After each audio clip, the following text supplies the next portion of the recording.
Hello, everybody, and welcome to the Yorkshire Voice podcast. I am joined by Raj Kaur.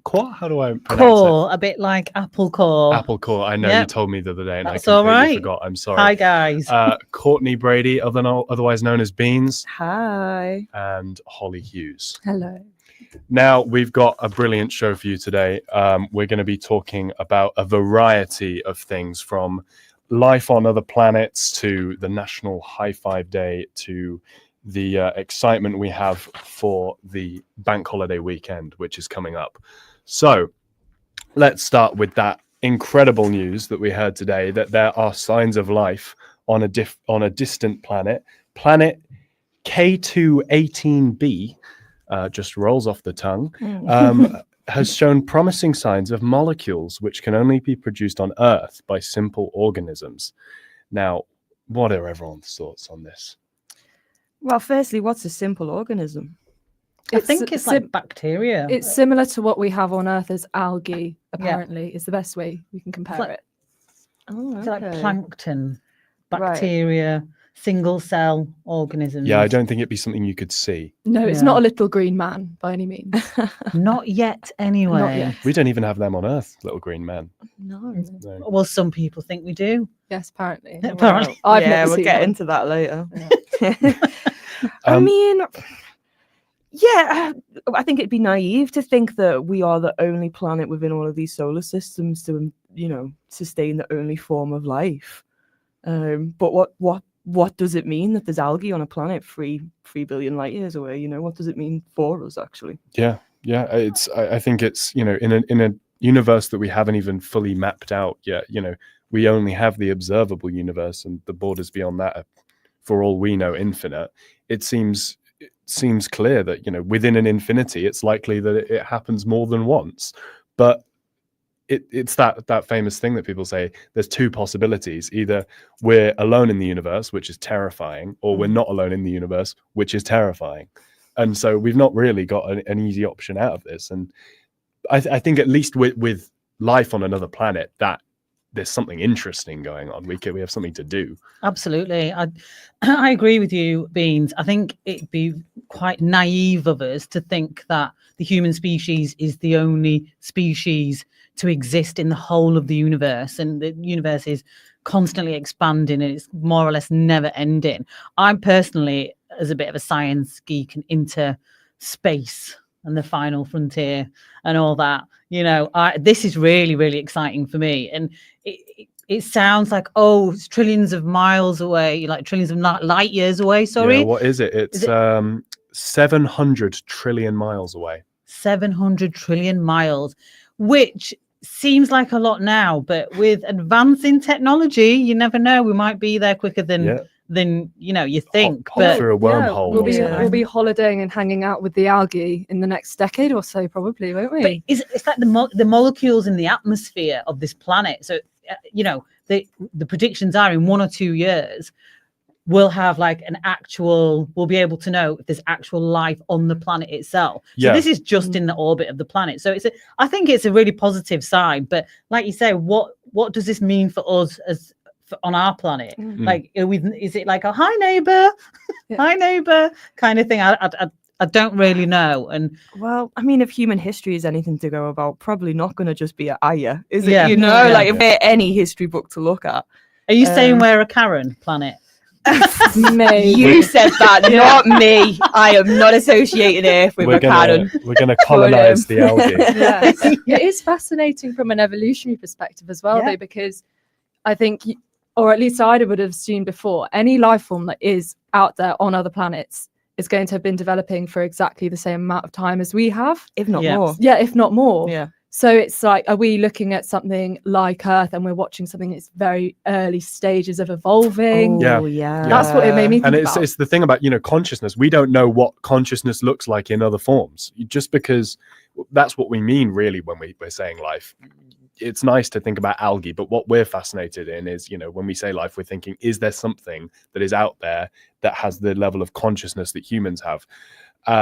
And as you say, Holly, they've had the amount of time, and there's even things. There's people believe that mushrooms have a form of consciousness, right? Like we don't know. Yep. in these different climates, different levels of gravity, how life would manifest. Yes. And you know, you get to the big question of what the purpose of it even is. Well, even grass screams. How doesn't it? do we even Yeah. know that if there is life on this planet, they don't know that there's life on our planet, and they just don't want to know. Maybe They're not do. friendly neighbours. Well, maybe they've seen it and they've maybe- gone, no thanks. Maybe they're quite advanced. You know, who knows? There's Who this knows? interesting thing called the Fermi paradox, which is basically like the question of where are all the aliens? They're actually you know, in infinite time, they should have reached out to us by now, But because why would they be any more advanced than us, though? And have been But able to why reach out wouldn't to they? us? Mm. Why wouldn't they at the same time? Because if they've had the same amount of time as us. But we've if had time is setbacks though. infinite- We've had the Middle Ages. Maybe they skipped them out. You know, maybe they skipped. Yeah. Yeah, maybe there was no Yeah, there's plague no upon this faffing planet around. K218b. They figured out how to use tools a bit quicker. You know, you know, you never know. Yeah. But It can't be a comparison, though, can it? For our species to Yeah. compare ourselves to another species. Like, No. But it's No. fascinating. But I don't think you can compare species anyway. You know, Yeah. if you Yeah. think about the amount of species that there are on this planet, there's numbers of mammals, and we all share certain types of characteristics and DNAs. But you know, you wouldn't say that we're exactly the same. And I Mm. think it could be possible for this kind of life, like this algae that we found. Like to us, it might just look like some form of algae, but in their worlds, it might look completely different. You know, this is the conversation about perception and what is consciousness, definitely. and are we, you know, are we just contained within bodies? Like it opens up all of these other questions, because it's not just as straightforward as like, oh, there's just these other beings on this other planet Yeah. that just exist. Well, and we are assuming that the only thing on this planet is algae. We don't know if there are Exactly. also other and, things. We have and assumed we've that's been all saying there is. algae. Yeah. We And don't it's know not- if it's it's not algae. That's just a word that It's we've not algae as we know it. we've but started it's something using. like Yeah. it. So to get some Yeah. of the Alien a algae. couple of the facts on this. So the amount of gas they have estimated on this planet. So the gas is what is likely is you know the signifier of this life. There's 1,000 times, at least 1,000 times more of it than there is on Earth, right? And there's 7 billion humans and a lot of life on Earth. So if that association between the molecules and life is real, then the amount of life, there's a lot of it. There's a lot of it Yeah. on this planet. But it's really interesting. So the scientific community, these latest results have an accuracy of 99.7%. And apparently in science, that's nothing. That doesn't mean much. That's to them, that is not super likely. It's got a massive margin for error. It could be a huge naturally, fluke. of course, yeah. Yeah. But the scientific community say they need 99.999999% accuracy before they will take something as read. Absolutely.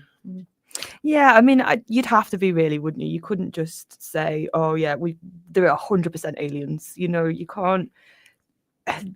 The data leaves something out, and if we are going to start, you know, we've all just been sat here making assumptions about algae, but in the science world, they need to know what it is that they're talking about and what they're telling us about, because it can fearmonger, it can do a lot of things. You know, it's an interesting concept to be like, are there aliens? But I think we've all watched a number of films when aliens do come down on Earth. Wallace and There's Gromit only and going to the be cheese. one savior. It's always America. It's always America saves everyone. Yeah. It's always America. But I also think that if we exist, then other life. I personally believe if we exist, there must be other consciousness and other life out there. Yeah. I just can't. If it can happen once, it can happen again. Yeah. Right. Yeah. Well, we sent our reporters Shah Ditham and Anna Barnes to talk to the people of Leeds about what they thought about this news. So let's have a listen to that now.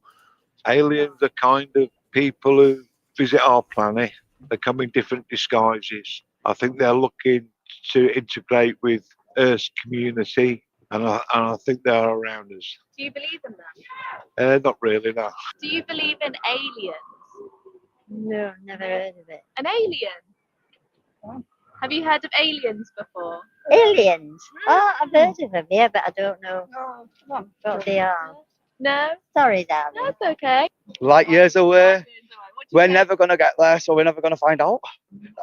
It's past our lifetime. A trillion light years away, it's past our lifetime. I believe there's something else out there. It's stupid to think that if we're the only chance at life, there should be something else out there. It'd be wrong to think not. But until there's proof, you can't say that there is or there isn't. I do, yeah. Not in this universe, but a distant universe, trillions and trillions and billions of miles away. I don't think they're occupied by humans or whatever. I believe they're more occupied by animals. There is a possibility that we might get invaded or something if there is, but I don't know. So animals and third dimensions from the people of Leeds. Let's see what everyone in the studio thinks. Let's do a quick summary, shall we? Raj, aliens, do you think they exist? Yes or no? Absolutely. My scientific community in my mind is saying 99.999% yes. Beans. Yes, I say aliens exist, but I don't think aliens exist in the capacity that we think of them. So I don't think that these like green men or small like objects exist. But I do 100% believe there is other life on other planets out there. Holly. Yes, not like Rick and Morty aliens where they want to speak to us and hang out with us and party with us, but there's something, definitely. And I agree with those sentiments. I don't think it's green men either, but it probably is something really weird that we can't even conceive of. Yeah. Now, moving on, today is National High Five Day. The greeting and celebration has been recognised by the Oxford Dictionary since 1980, which is a lot sooner than I would have thought. I would have thought it would have been around ages, the high five. Now, Holly, you were looking into this today, weren't you, the high fives? Yes, well, this is my life's work. You high five expert, you. So it is way more recent than you think it is. So they think it started around the 1920s as part of African American communities, and it would originally be a slapping of the hands at waist level. And it was in the 1970s that two baseball players got together and they raised up and they did a proper high five as we know it today. And it was a groundbreaking moment. It was, and as Ben said, it then makes it into the Oxford English Dictionary not long afterwards. Wow, incredible. So today, what have you been up to? Well, you can't properly talk about high fives unless you ask people how to do them. I think they're quite a controversial thing. Some people just wing it, which I think is bizarre. And to settle this debate, I went around Leeds Trinity University and I asked them how they do it. And also, when would you high five somebody?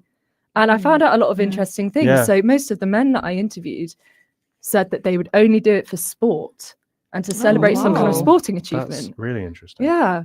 And yeah, everybody else just said anytime that they felt happy. Well, let's hear from that little escapade that you took earlier on now. So it's National High Five Day today. When would you high five someone? I'd most probably high five someone if I was celebrating an achievement or congratulating them if they'd done something good. It's reserved only for moments of pure euphoria. I feel like in a sporting setting makes sense, but yeah, when you score a goal or do something remarkable. I'd high five someone if I know them, but if I didn't know them, I wouldn't high five them. When's the last time they washed their hands? Did they like pick their bogeys? I don't know. What is your go-to technique for a high five? I wouldn't think about it. I'd just go in full power, bang, done. Just wang it as hard as you can.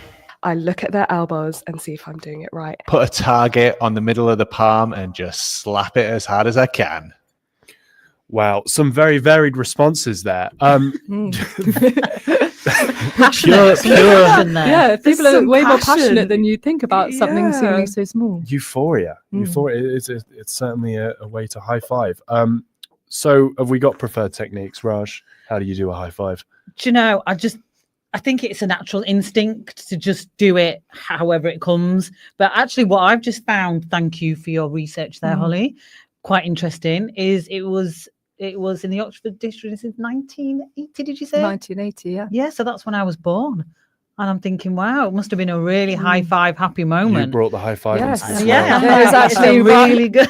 The birth of Raj Kaur was like the first time that doctors were seen high-fiving. Absolutely, absolutely. So that's what I'm thinking. No, to answer the question, no, I don't have a technique. I just try not to miss because that can be a bit embarrassing. Yeah. Or when someone... Or be left hanging. Yeah, or be left hanging. There's nothing... No. Yeah, there's shame in being left hanging, especially in public.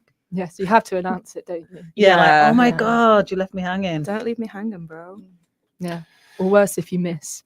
Well, this is what I mean. you've told me today about a technique to minimize your risk of high five missing. Yes. Well, it was in from one of the interviewees as well, I think the elbow technique is the best one. So you look at the other person's elbow, they look at yours, and the theory is that you both therefore go in at the exact same time. Right. Let's see if we can get this to Try work. it out. Right. Right. I'm I'm going to look at Ben's elbow, and he's going to look at mine. Okay, we're going to see if we work. You're Ready? going to hear it if it works.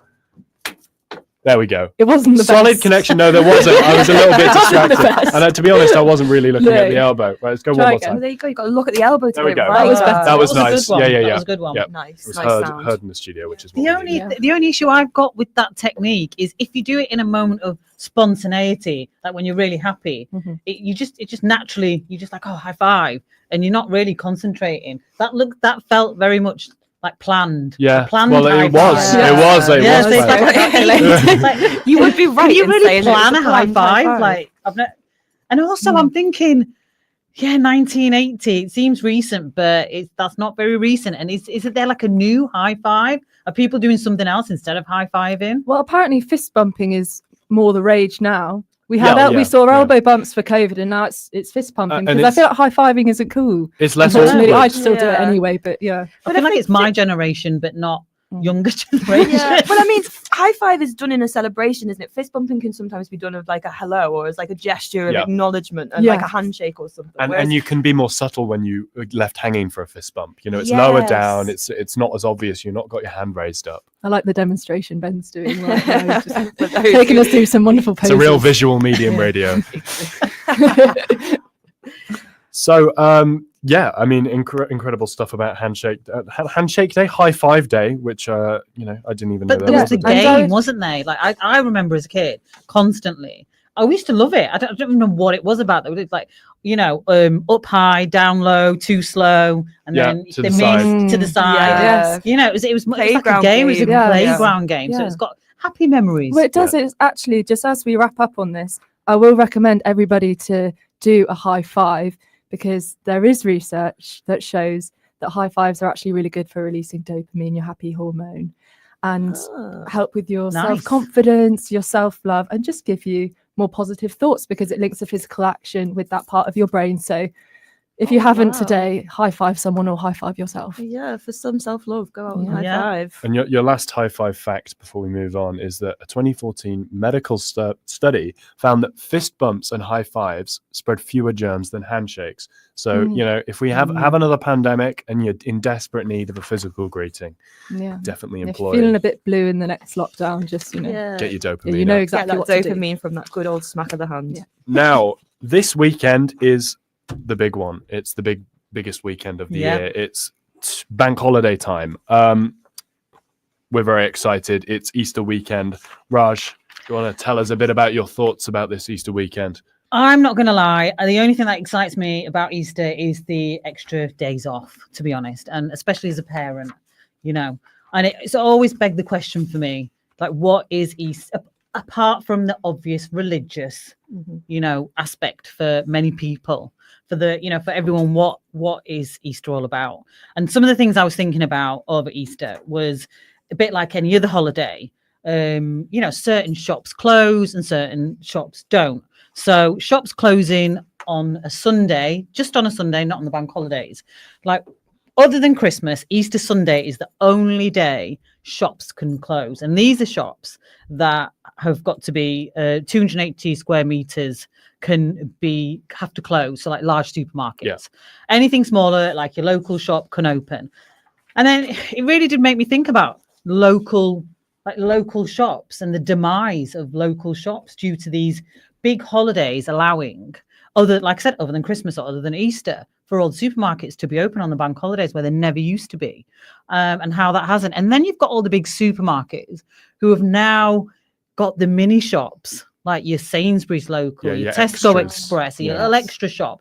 And that's caused a huge demise of, the local shop and the corner shop. And so that really, there's 2 days in a year that these shops can actually really only kind of monopolize on being open. And the big supermarkets are quite big anyway. Like, do they really need to be open on the bank holidays and over Easter? I actually don't think they do. What do you guys think? I mean, I think it's twofold. I think obviously now as culture's moved forward, more away from the kind of religious aspect of Easter, that it's not necessarily to take those days off, but I think it just depends on who you are personally, because some people don't mind working over bank holidays, some people prefer it because they earn more money.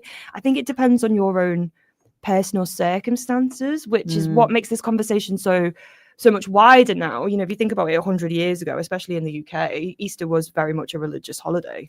And over the last 100 years, it has changed to kind of become what it is now. You know, the Easter Bunny and all of, you know, the Easter egg hunts are one of the biggest things that take over the weekend. It's very separate from that religious aspect of it, but it is still very important to people. I mean, in Liverpool, Liverpool, for instance, I know this happens across the UK, but like most children get new clothes for Easter Sunday.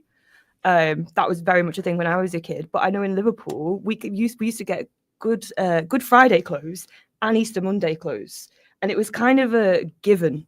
It was kind of an unspoken thing, and it you know, thinking back on it now, why was Easter such this big deal? It's that the we eggs. have to be... I think it's just the eggs. It's got, you know, capitalism's got a hold of Easter as it's got a hold of every public holiday, and it flogs it back to us. Well, you know, speaking of that side of it, really, you know, it made me think, like, where is the Easter Bunny come from? Like when you know, Well, if it's a the same as religious Father holiday, Christmas, isn't it? well, it's like this And mythical creature. So just some facts before we discuss this. So a lot of sources, I was doing some research on this, say that the Easter Bunny story comes from folklore and the Saxon goddess of spring. And during this time, hares may have been kind of, you know, killed off, sacrificed. And there's also comes from Germany as well, the Easter hare. And according to the tale, the Easter hare judged whether the children had been good or bad, and the Easter hare would leave eggs, colourful eggs, only for the good children, which is a little bit like Christmas. Yeah, there's a heavy morality angle. There's a big morality. I don't remember ever being threatened by the Easter Bunny. No, It was still a lot more about Father Christmas. Well, your parents couldn't call the Easter Bunny because they didn't threaten that. Yeah, To be fair, hold up, but can we just Yeah. go back to the fact that the bunny lays eggs? I know. Like, Yeah. where So is this I idea just come assumed he from? had like a chicken sidekick that he took with him. Is that not implicit? just the bunny and his chicken mate just taking the eggs on a little journey. I've never reflected on that. I just, in my head, I just was like, oh, that makes sense. Yeah, bunny laying eggs. Yeah, But but that's I not- don't think he they actually don't laid lay them, he eggs, just do puts they? them there. Yeah, but it's the they're bunnies separation then. between Easter, bunnies, chocolate, and eggs. Like all four None of of it goes those together. things They're like all new- make any yeah. sense in You see terms of a bunnies in holiday. spring. Yeah, all I new guess. life, all springy things. Yeah, Well, I always thought I always As is thought everything spring, with Christmas. and then, you know, you've got a lot of lambing in spring, or you've got a lot of bunnies new coming life. around, new life in spring. But the character Easter Bunny made its way to America, and that's where it was first introduced in the 1700s by German immigrants to Pennsylvania. And like everything else, it's kind of come over here to the UK as well. And again, especially as a parent, it's, is the Easter Bunny coming? Is the Easter Bunny coming? A bit like, is Santa coming? Is Santa coming? And you're forced into buying eggs and have this expectation of creating an Easter hunt. And there's nothing religious about any of it.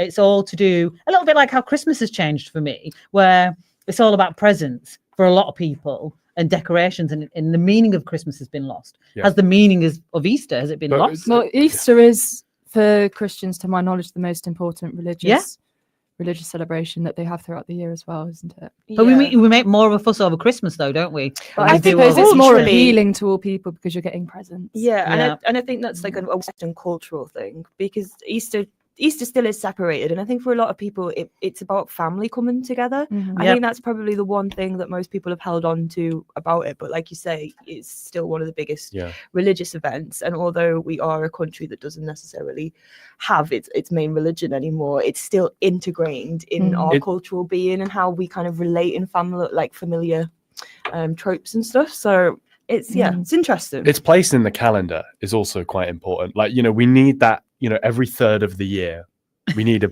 a big little break, you know, like a good it's useful to use as an excuse to take some time off. Chocolate and get together. Well, I'm not sure about Easter, but I know Christmas was moved into the winter season because it was to avoid that kind of nationwide depression. Yeah. They Yeah. originally Halfway out wasn't of in the dark. December. Yeah. Yeah. And again, stemming from pagan traditions, Yes. which is Yeah, it's it's a whole very collection, similar isn't to this, is where it's coming from Saxon Yeah. goddesses, and it seems that we've just taken bits and pieces over time, and it's now landed in this place that it is. And where will it be in 50 years' time? Like, will the Easter Bunny still be here? Will he still be laying eggs? Who knows? Who knows? But Well- well, go on. I was going to say, speaking of eggs. Go ahead, Rosh. Absolutely. Speaking of eggs, and I had did a bit of research, and can you guess what the most expensive Easter egg is? Okay, I won't look at the research that's in front of me. Lindor.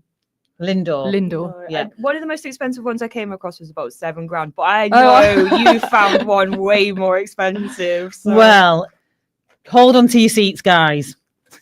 Le Maison du Chocolat Diamond Stella Egg is actually £50,000. What do you do with it?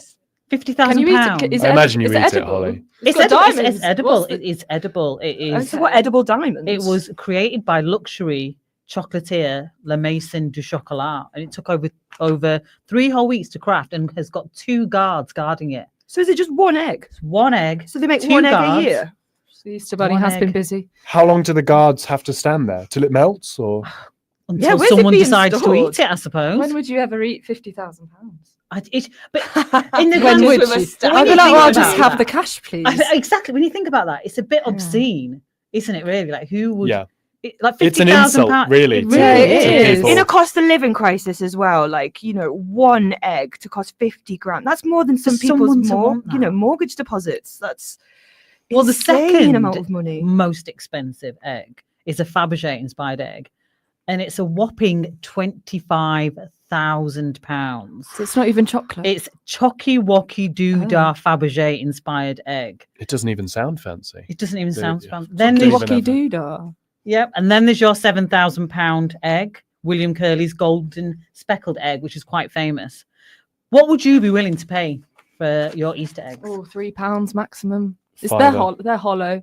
I think if they were solid, I'd Yeah. maybe be willing to pay. a But bit more. I'm seeing more and more now that you never used to get this. Your biggest one would be like the big Cadbury's one. Yeah. Now there's tons and tons of like people just doing nonsense with their Easter Well, eggs. you They're don't- just putting yeah. things in it that don't You need to don't be even in like it. get eggs anymore. Like you can get animals Egg in chocolate shapes form and instead. Dinosaurs. Yeah, Dinosaur egg. Yeah, Which I'd I quite thi- like a dinosaur. I like the egg. rabbit as well, the Yes. gold rabbit with the bell on Yes, its neck. That's yes, always that's the the Lindor, Lindor, yeah. yeah. Yeah. love that thing. Yeah, I Yeah. think sometimes it's just pushing that forward again, as maybe moving away from the religious connotations of what Yeah. Easter is and trying to be more inclusive for everyone. Is why these variations For the of dinosaurs, chocolates yeah. have come, We've have got come to about. include the dinosaurs. But is it they're trying to be inclusive or they're just trying to capitalise on it? I more? think it's Yeah. both. Come on. Yeah. Yeah. Yeah. Well, I think it's both. When you start putting eggs into shops in December and January, you are doing nothing but trying to force the sales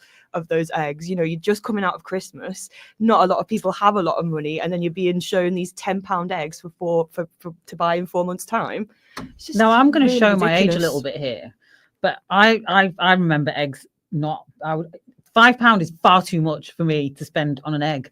I remember them being like Cadbury's cream eggs being like 40p. Well, I know I'm just going to eat a lot of very plain Cadbury's dairy milk this weekend and not mess around with any of this fancy nonsense. Now, lastly, Beans, you've looked into this Yorkshire's own sort of Fiesta de las Muertos, the Day of the Dead that we're doing in Wakefield. Do you want to talk to us a bit about that? So it's not actually in Wakefield, Ben. Oh, okay, The I'm sorry. festival. No problem. I can see why you got there. Good fact But no. So the festival itself is going to take place in Sheffield, and Sheffield is hosting a Love Life. Sorry, let me just get the correct. Life, Loss and Death Festival throughout May. So they're going to be holding talks and discussions. One of them includes what is a good death. Now, this is off the back of a story that I've seen in Wakefield, and one of the council they're based in, they're fearing that one of the grave sites is going to run out of space for burial plots. So I just thought that was a really interesting concept, that we are starting to run out of burial plots and we're starting to think of new ideas for death. But I don't know about you guys. Death isn't really a conversation. Life, loss, it's, it tends to really only happen when we experience loss and we experience grief. But I think what this festival is interestingly trying to do is trying to get us to talk about life and loss and talk about what grief looks like to us and how we can celebrate loss in a way rather than it just taking over as a fully formed version of grief. But one of the most interesting facts that I did discover throughout all of this is how much do you think it costs to die? What's the average cost do you think it takes for your funeral, for your any additional fees for your wake? Like how much money do you think that costs your family? Thousands and thousands and couple of thousands, grand. isn't it? Oh, it was more. It's very expensive. Well, it depends if you're going to Switzerland or not. Yeah. Well, according to the Sun Life Cost of Dying report in 2024, the average cost of dying is £9,658. Now, that's an awful lot of money. And in the breakdown, it's your funeral, an average funeral costs £4,141. You end up paying an average of £2,749 in professional fees, and then additional £2,763, and that tends to cover your wake. Yes, exactly. It's, you know, and a lot of people sometimes, well, if they die in certain circumstances, you know, they don't have this money, they don't have the wills, they don't have this direction to kind of take to people, which I think is what the festival in Sheffield is really trying to focus on, is trying to start a new conversation. But I mean, you know, have any of you guys thought about a will? Has anyone thought about insurance plans? I mean, obviously, Raj, with yourself having children, it's a bit of a different conversation. Yeah, I think, you know, as soon as you kind of have kids, you have to think about things like life insurance, and planning, and you've got to think about not necessarily your funeral, but you know, you've got to kind of plan for the unexpected, because you don't want to leave your family with this £10,000 cost, and it's just a huge burden, like the burden of dying. It's awful, but yeah, and you know, a will obviously as well, to make sure that, because I found out recently that if you don't have a will, everything you own goes to your nearest next of kin, whether you're you know, but whether you're in contact with them or not. So it'd be like, you know, it'd go to someone you could be completely estranged from. Plus like, inheritance tax. Yeah, well, yeah, plus the inheritance tax. But so I'm kind of, as soon as it happens, just stick me on a bonfire in the garden and be done with it. Like, save your £10 grand. Put me in a cardboard box and leave me in the woods. But like, celebrate it. Just, yeah, you know. we are a very repressed country. I mean, we were talking about this earlier, Beans, when it comes to death, you know, the, you know, stiff upper lip British culture has not, you know, famously lent itself to these difficult conversations that often happens behind closed doors. And the problem with things like death is they happen so sporadically and out of order. Not everybody goes through it at the same time. So you constantly feel guilty that you're bringing these problems to someone else. And yeah, how do we get around that? How do we celebrate it? Maybe we need more conversations like this one, spurred on by this movement. Yeah, for sure. But this is the, you know, one of the PR lines is many of us struggle to talk about loss and grief and death and fear for saying the wrong thing. And, you know, it can leave people isolated and unprepared. And I really, quite a scary statistic that I come across before that I didn't know if anyone knows here is between 22 and 2023, we saw a huge increase in council-led funerals. So that is councils, you know, public health funerals for people who have no money or no cover, or not even no money or no cover, no one else to organise their funeral for them.